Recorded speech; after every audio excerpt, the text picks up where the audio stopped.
If we reflect for a moment on the shift from one evolutionary principle of consciousness to another, we can see a shift of standpoint as well as a difference in the mechanism of operation.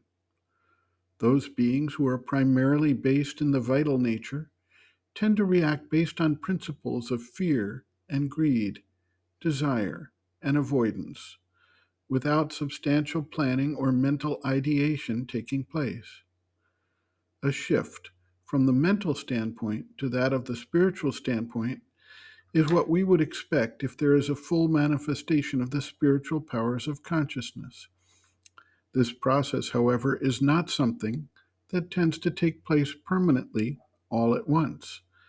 There's an interim stage where there are openings, glimpses, insights, but the basic principle of consciousness remains rooted in the mental process.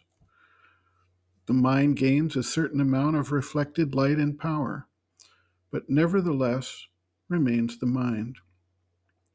There are also openings where either the consciousness rises to a new level for some period of time, an experience, or some temporary status before falling back into the mental view, or where insights, intuitions, new brilliant ideas penetrate into the mind from above, giving the individual certain new forms of understanding and action, but nevertheless based in mental action to translate the light into suitable mental forms.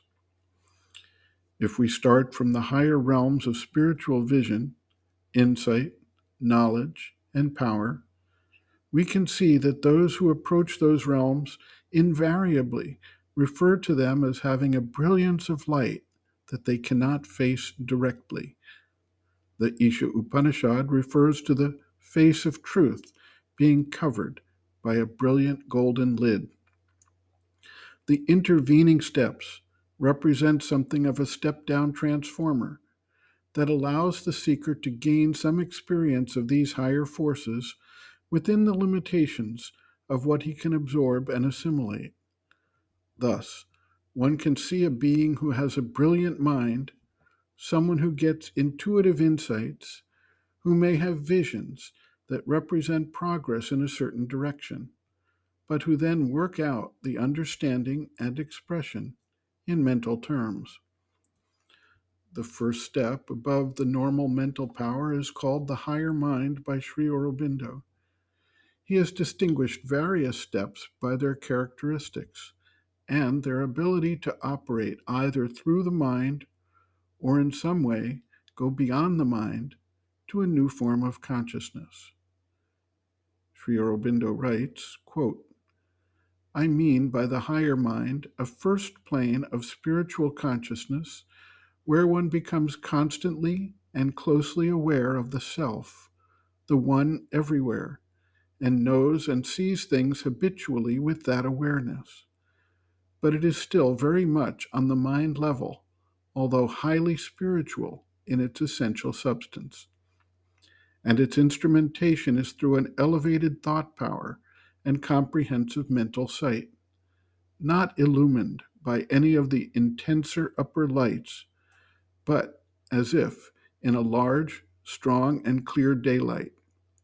It acts as an intermediate state between the truth light above and the human mind, communicating the higher knowledge in a form that the mind, intensified, broadened, made spiritually supple, can receive without being blinded or dazzled by a truth beyond it. End quote.